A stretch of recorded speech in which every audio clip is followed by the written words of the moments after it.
घर वापसी। 55 वर्षीय कोमल जी आज सुबह से ही गहन सोच में गुम थी।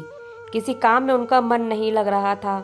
उन्हें बेचैन देखकर उनके 80 वर्षीय बुजुर्ग पिता बोले, क्या हुआ कोमल, कोई परेशानी है क्या? तो कोमल जी एक गहरी सांस लेते हुए बोली, अपने सामने अपने बेटे बहू का घर उजड़ते देख एक माँ खुश कैसे रह सकती है। कितना समझाने की कोशिश की थी मैंने उन दोनों को कि छोटी मोटी बातें तो घर में होती रहती हैं, झगड़े को जितना खींचा जाए उतना ही बढ़ जाता है। लेकिन कहाँ सुनते हैं आजकल के बच्चे। कल कोर्ट की हियरिंग है, उसके बाद हमेशा के लिए दोनों अलग हो जाएंगे। कोमल जी की बात का जवाब देते हुए पिता बोले, बेटी 17 साल पहले मैं और तेरी माँ भी ठीक ऐसी मानसिक पीड़ा से गुजर रहे थे जब तुमने अपने पति से अलग होने का मन बना लिया था और उससे तलाक लेने का फैसला कर लिया था। हमने भी तो तुम्हें बहुत समझाने की कोशिश की थी, लेकिन जब तुम उस वक्त नहीं मानी तो अपने बेटे से कैसे उम्मीद कर सकती हो कि वह तुम्हारी बात को समझे।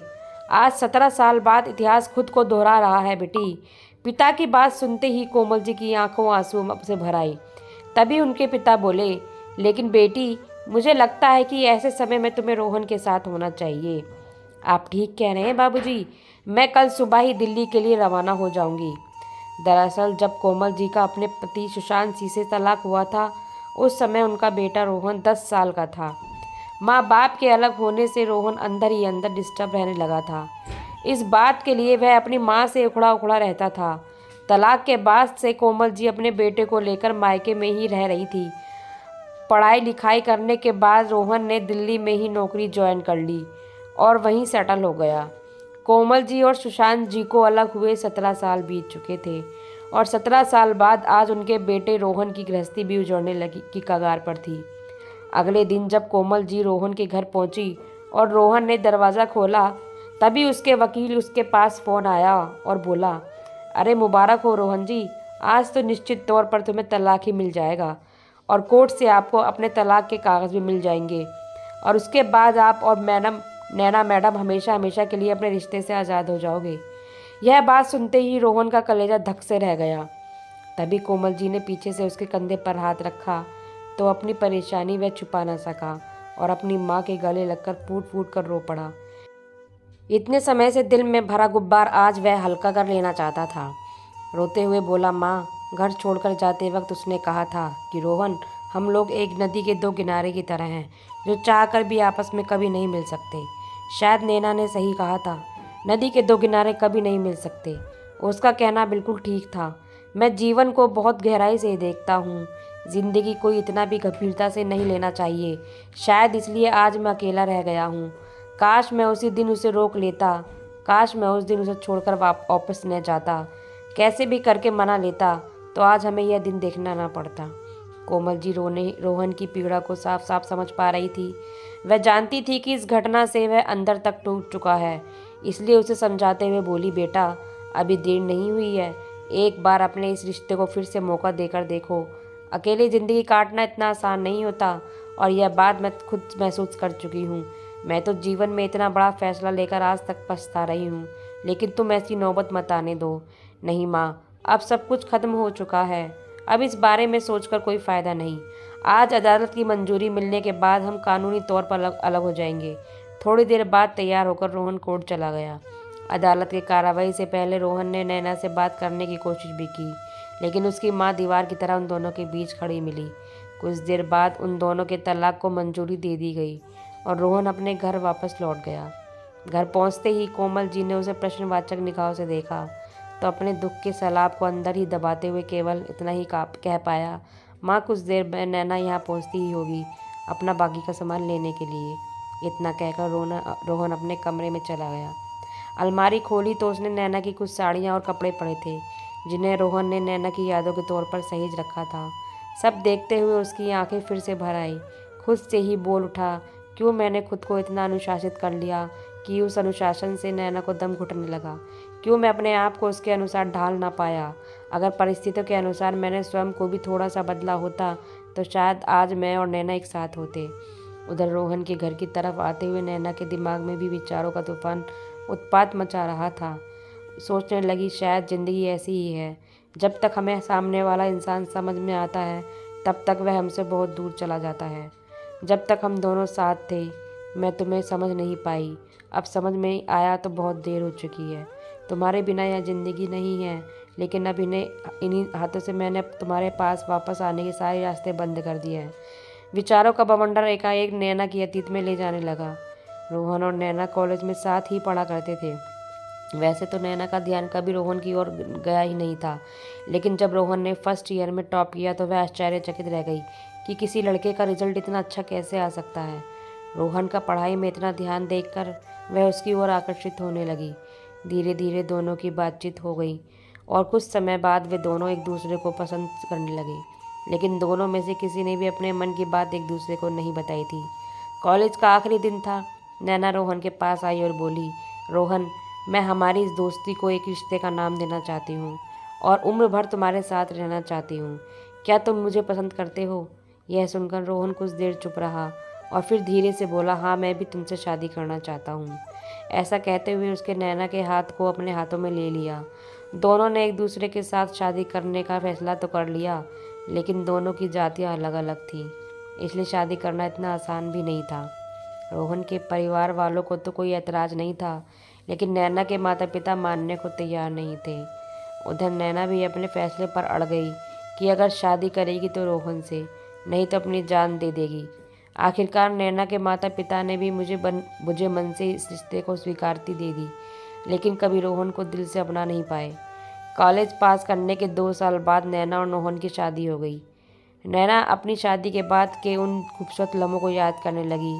जब शादी के बाद नैना ने रोहन के घर में पहला कदम रखा था, तो रोहन ने एक पेपर पर उसके पैरों के निशान लिए थे और ठीक 2 दिन बाद वह उस पेपर को एक फ़ोटो फ्रेम में लगवाकर घर लेकर आया था।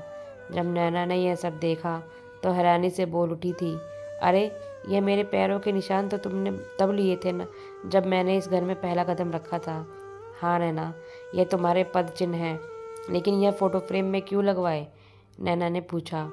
तो रोहन बोला, नैना, माता पिता अपनी बेटी को एक अनजान इंसान के साथ जीवन भर साथ निभाने के लिए उसे सौंप देते हैं, तो उस इंसान का भी तो फ़र्ज़ बनता है कि वह अपने घर की लक्ष्मी को उतना ही प्यार और सम्मान दे जितना उसके माता पिता के घर में मिलता था। बस इसी दिशा में यह मेरी एक छोटी सी कोशिश है। रोहन के ये विचार जानकर हैरान रह गई थी नैना। फिर उसे ख्याल आने लगा कि शादी के बाद कैसे रोहन सुबह सूरज उगने से पहले ही उठकर घर का लगभग सारा काम निपटा देता था और फिर नहा धोकर पूजा पाठ करके नैना को जगाता था। वह सारे दृश्य जैसे किसी चलचित्र की तरह उसकी आंखों के सामने दिखाई देने लगे। सुप्रभात नैना जी, देखिए सुबह हो चुकी है, खिड़कियाँ खोलते हुए रोहन ने कहा, लेकिन नैना तो जैसे अपनी नींद से निकलना ही नहीं चाहती थी। फिर रोहन ने कहा, उठो नैना, कड़क चाय बनाकर लाया हूँ तुम्हारे लिए, सूरज की किरणों के साथ चाय की चुस्कियों का आनंद लो। तभी नैना बड़ी मुश्किल से नींद की आगोश से बाहर निकली और बोली, good morning my dear husband, लगता है आज भी सुबह सवेरे उठकर अपने सारे काम निपटा दिए।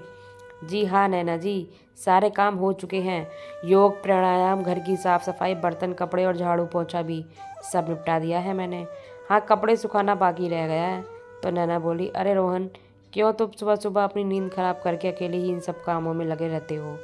तुम्हारे ऑफिस जाने के बाद मैं सारा काम कर लेती हूँ, तुम अपना ऑफिस का काम संभाला करो, घर के काम की चिंता मत किया करो।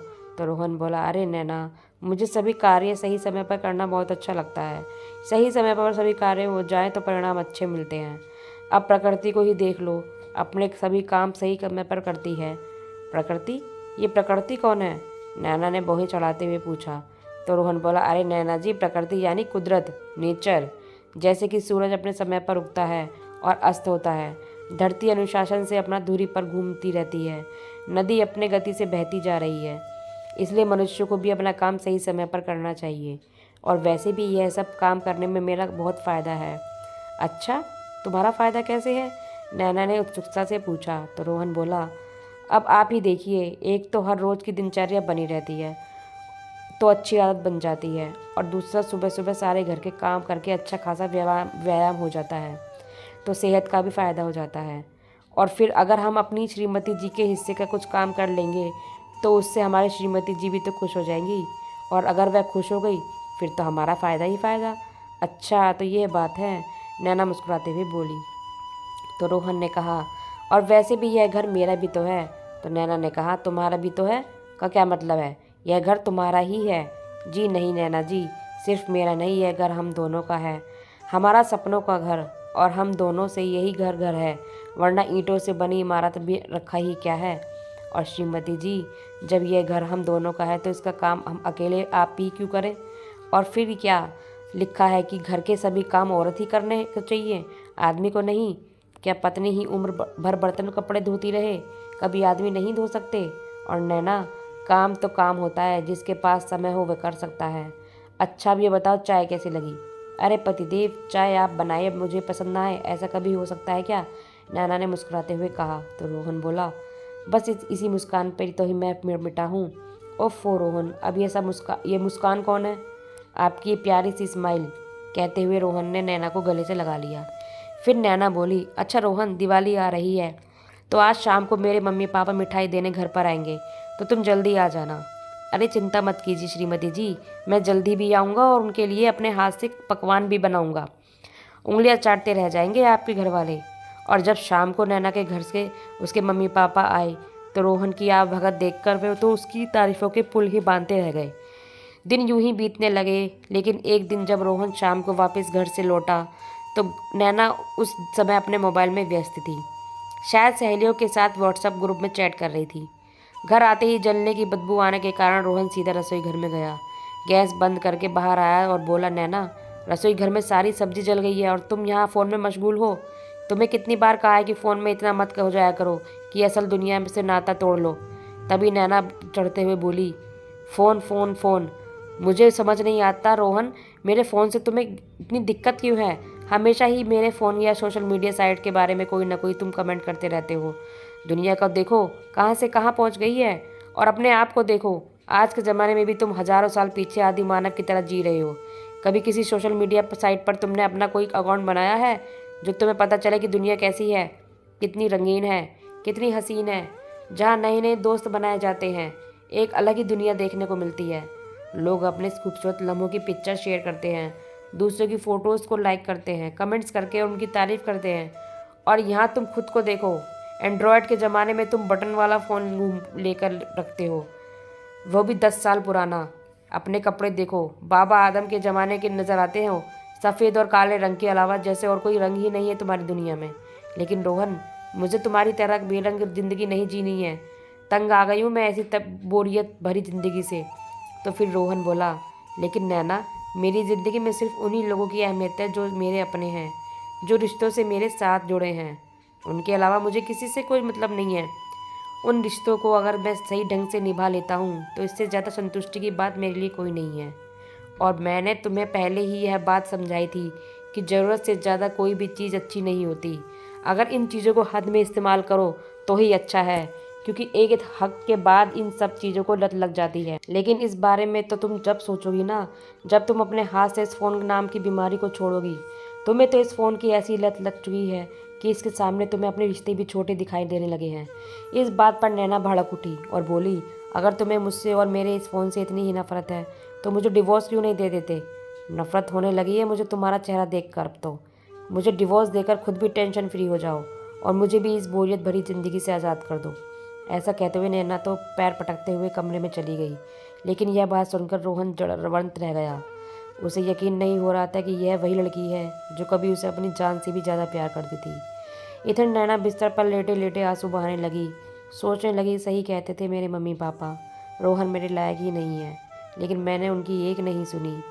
अपने मन की सुनकर कितनी बड़ी बेवकूफ़ी कर बैठी कि अपने हाथों अपनी ज़िंदगी बर्बाद कर ली। खैर धीरे धीरे वे दोनों फिर से सामान्य होने की कोशिश करने लगे। उनकी शादी को 1 साल पूरा हो रहा था। शादी की सालगिरह से एक दिन पहले रोहन ने अपनी पत्नी नैना से कहा, नैना, कल हमारी शादी को पूरा 1 साल हो जाएगा। तो नैना उत्साहित से होते हुए बोली, तो बताओ कैसे मनाने वाले हैं हम अपनी शादी की सालगिरह? रोहन प्रसन्नता से बोला, बड़े ही अनोखे तरीके से। यह सुनकर नैना बहुत खुश हो गई। तो रोहन ने कहा, कल सुबह सुबह जल्दी तैयार हो जाना। पहले हम मंदिर जाकर माथा टेकेंगे और भगवान का आशीर्वाद लेंगे, और फिर प्रसाद ग्रहण करने के बाद गरीबों को खाना खिलाएंगे। यह बात सुनते ही नैना की हैरानी का ठिकाना न रहा। गुस्से से वह बोली, कब तक रोहन? आखिर यह सब कब तक चलेगा? पूरा 1 साल हो गया हमारी शादी को, लेकिन तुम्हारी आदतें अभी तक नहीं बदली, और ना तो कोई एक्साइटमेंट है और ना ही कोई एंटरटेनमेंट। अरे इतने बोर इंसान हो तुम कि एक सरप्राइज़ तक नहीं दिया जाता अपनी पत्नी को। क्यों नहीं समझते कि जीवन में बदलाव भी एक बहुत ज़रूरी चीज़ है। नीरज, ज़िंदगी जीना कितना बोरिंग होता है। क्या सिर्फ प्यार के बलबूते ही पूरी ज़िंदगी गुजारी जा सकती है? अरे एक ही तो ज़िंदगी है, कुछ सपने भी होते हैं इंसान के, कुछ इच्छाएं होती हैं। लोगों को देखो कितना मॉडर्न है, एडवांस है, और वैसे ही जीने में मज़ा है। मुझे वैसे ही सुकून मिलता है। Late night parties, dinner, birthday या एनिवर्सरी पर केक, पार्टी या आउटिंग, यह सब तो तुम्हारी ज़िंदगी से कोसों दूर है। जानते हो रोहन, मेरी सहेली शोभा, उसकी शादी भी ठीक उसी दिन हुई थी जिस दिन हमारी शादी हुई थी, लेकिन इस 1 साल में वह 2 बार अपने पति के साथ फॉरेन टूर पर होकर आई है, और इंडिया में तो न जाने कितनी ही जगह घूम चुकी है। आए दिन candle light dinner, birthday surprise, और ना जाने कितने ही मौक़ों पर अपनी खूबसूरत तस्वीरें खींचकर पोस्ट करती है। कितने खुश दिखते हैं वह हस्बैंड वाइफ एक दूसरे के साथ। और मेरी दूसरी सहेली निशा, 2 दिन पहले उसका बर्थडे था, तो उसके हस्बैंड ने बर्थडे पर उसे एक शानदार सरप्राइज़ दिया। कितनी एक्साइटमेंट थी उसके चेहरे पर, कितनी खुश थी वह। बस एक मेरी ही किस्मत फूटी थी। लेकिन यहाँ सुनने वाला कौन है? तुम तो वही हज़ारों साल पुरानी ज़िंदगी जी रहे हो। कछुए की चाल की तरह हर बात में तुम्हारी अपनी ही फिलॉसफी होती है। ज़मीन पर बैठकर शुद्ध शाकाहारी भोजन करना, प्रातःकाल उठकर योग प्राणायाम करना। सोशल मीडिया तो तुम्हें नकली दुनिया लगती है ना। संस्कार, संस्कृति, परंपरा, आस्था, बस यही सब कुछ है तुम्हारे लिए। और ऊपर से तो पता नहीं कहाँ कहाँ से हिंदी के शब्द ढूंढ कर लाते हैं जो सामने वाले के ऊपर से ही निकल जाए। दुनिया कहाँ से कहाँ पहुँच गई और हम लोग वहीं हज़ारों साल पीछे। खास मौक़ों पर सरप्राइज़ देना तो दूर, तुम्हें तो पूरा प्रसाद और गरीब को बांटने में ही दुनिया जहान का सुख मिलता है। नैना के मुख से यह बातें सुनकर रोहन बस हैरानी से देखता रह गया। उसे मालूम था कि यदि इस समय वह कुछ कहेगा तो झगड़ा और ज़्यादा बढ़ सकता है। और अगले दिन वह नैना के पास आया और उसे प्यार से समझाते हुए बोला, नैना, कल मैंने जो तुमसे कुछ भी कहा, तुम्हारा दिल दुखाने का मेरा कोई इरादा नहीं था। जब मैंने देखा कि दिन रात फ़ोन में व्यस्त रहने के कारण, सोशल मीडिया को ज़रूर से ज़्यादा इस्तेमाल करने के कारण घर के बाकी काम की बिल्कुल अनदेखी कर रही थी, मुझसे रहा नहीं गया, तो शायद मेरे मुंह से कुछ ज़्यादा ही निकल गया। इस सब के लिए मैं तुमसे माफ़ी मांगता हूँ, और आगे से ऐसा कुछ ना हो इसके लिए तुमसे भी एक गुजारिश करता हूँ। इस नकली दुनिया से समय रहते ही बाहर आ जाओ। देखो नैना, सोशल मीडिया के जिन दोस्तों के साथ अपनी पोस्ट शेयर करके उनके लाइक्स हासिल करके तुम्हें खुशी होती है, जब सच तुम्हें ज़िंदगी में किसी एक भी दोस्त की ज़रूरत पड़ेगी ना, तो मैं दावे के साथ कह सकता हूँ कि इनमें से कोई भी तुम्हारे पास नहीं होगा। कोई नहीं आएगा तुम्हारी मदद करने।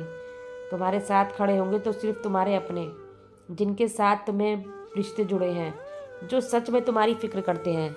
इसलिए वक्त रहते स्वयं को संभालो, अपनी असल दुनिया के बारे में सोचो, अपने रिश्ते के बारे में सोचो। एक बात और कहूँगा नैना, दूर से देखने पर हम बाकी लोगों की लाइफ बहुत परफेक्ट लगती है। हमें ऐसा लगता है कि कितनी खुशहाल ज़िंदगी बिता रहे हैं।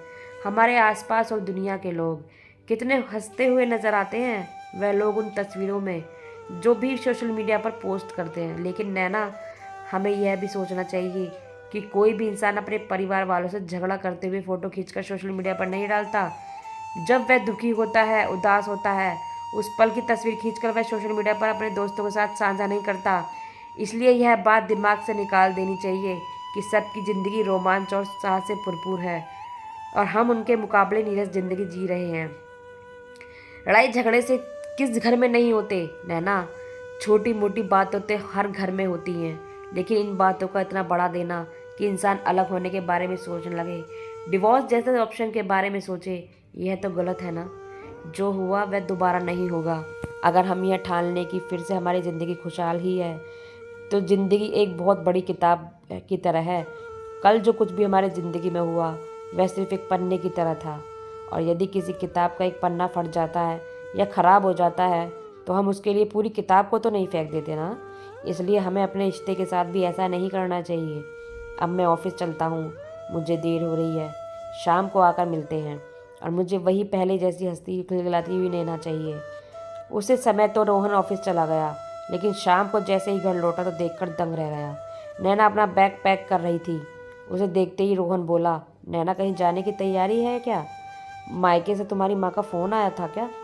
चलो अच्छा है, कुछ दिन माँ के साथ बिताओगी तो तुम्हारा मूड भी अच्छा हो जाएगा। तभी नैना बोली, जी नहीं, मैं कुछ दिन के लिए नहीं बल्कि हमेशा के लिए जा रही हूँ। अब मैं यहाँ कभी वापस नहीं आऊँगी। नैना की यह बात सुनकर रोहन हैरत में पड़ गया। उसे तो जैसे फोटो काटो तो खून नहीं। फिर खुद को संभालते हुए बोला, नैना तुम ही तो कहती थी कि एक ही ज़िंदगी है। फिर यह भी तो सोचो कि क्या ये ज़िंदगी हमें लड़ने झगड़ने के लिए मिली है? हम प्यार से साझेदारी से एक साथ नहीं रहकर जी सकते हैं ना? फिर ऐसा माहौल क्यों बनाना? देखो नैना, मेरी बात को समझने की कोशिश करो। तभी रोहन की बात को काटते हुए नैना बोली, बस कुछ समझना नहीं है मुझे।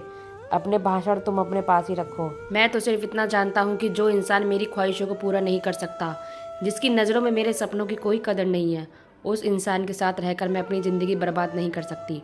ऐसा कहते हुए जैसे ही नैना अपना बैग उठाने लगी तो रोहन बोला, ठीक है नैना, अगर मैं इतना ही बुरा लगता हूँ तुम्हें तो तुम यह घर छोड़कर जा सकती हो, लेकिन एक बात याद रखना, फिर इस घर के दरवाजे हमेशा के लिए तुम्हारे लिए बंद हो जाएंगे। चाह कर भी मेरी ज़िंदगी में कभी वापस नहीं आ सकती। तो नैना ने गुस्से में कहा, तुम जैसे इंसान की ज़िंदगी में वापस आना भी कौन चाहता है? यहाँ वापस आने से बेहतर है कि मैं अपनी ज़िंदगी ख़त्म कर लूँ। ऐसा कहते हुए नैना रोहन का घर छोड़कर हमेशा हमेशा के लिए चली गई। आखिरकार नौबत तलाक तक आ पहुँची। पिछली बात में खोई नैना अचानक से अपने वर्तमान में आ गई।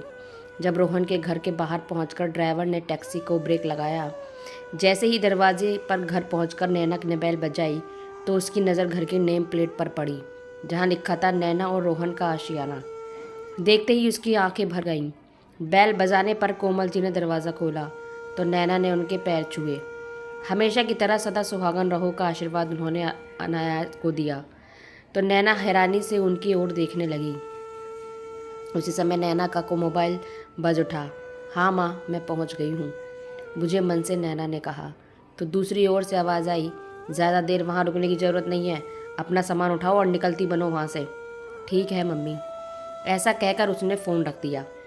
अंदर आई तो जैसे यादों का सैलाब उसकी राह देख रहा था। उसके हाथों से सजा वह आशियाना अब तक बिल्कुल वैसा का वैसा ही था।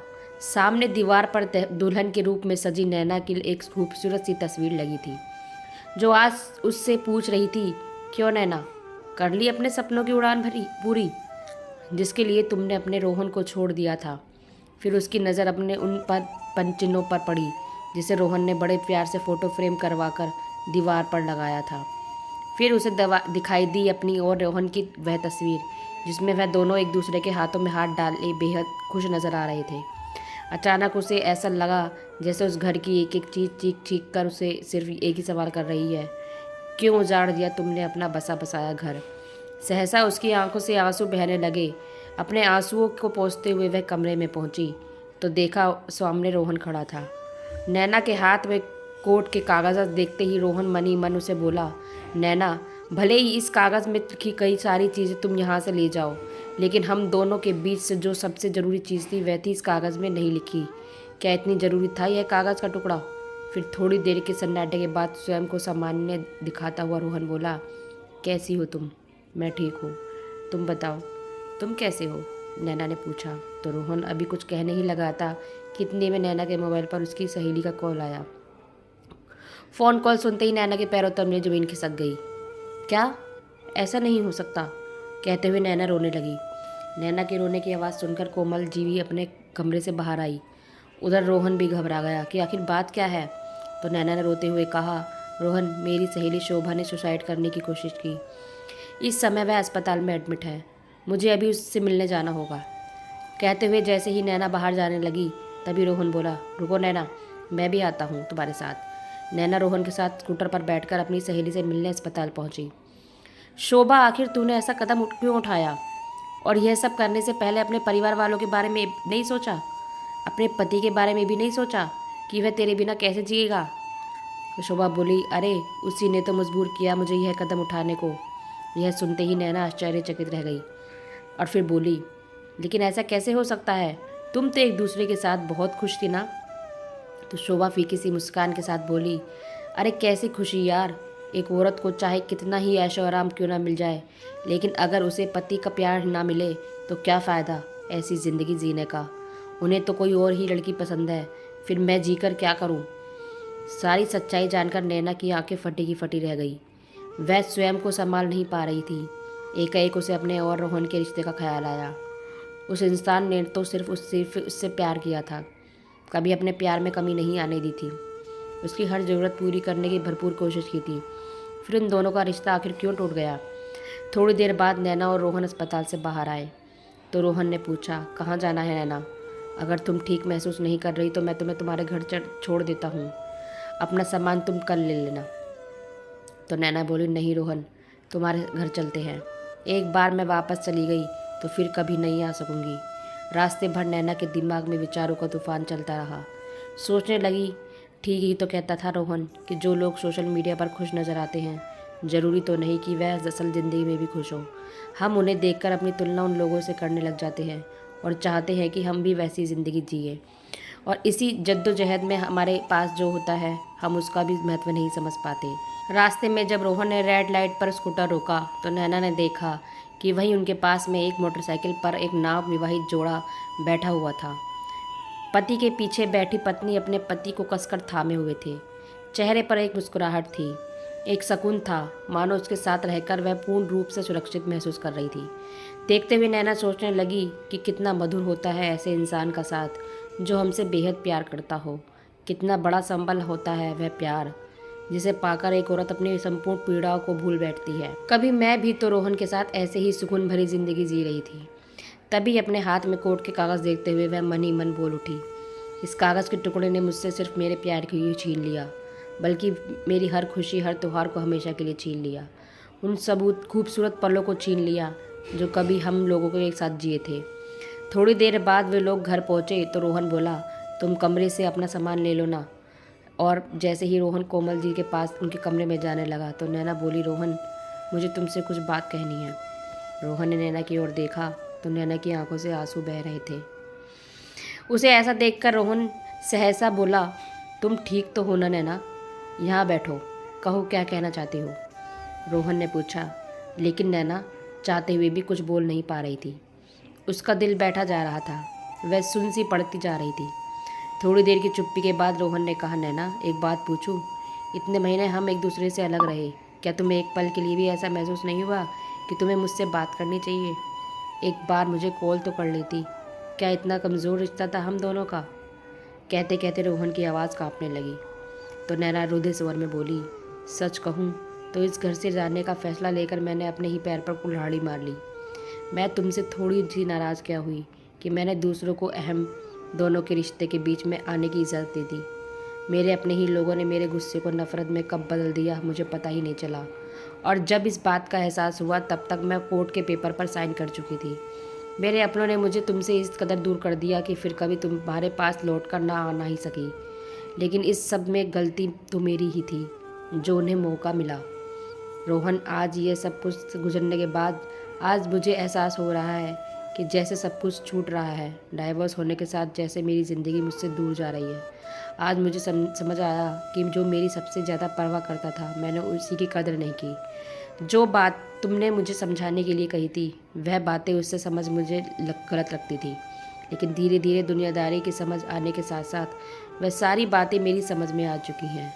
आज के दौर में रिश्ते टूटने का सबसे बड़ा कारण यही है कि हम अपने संस्कारों से दूर होते जा रहे हैं, अपनी मर्जी से जीना चाहते हैं।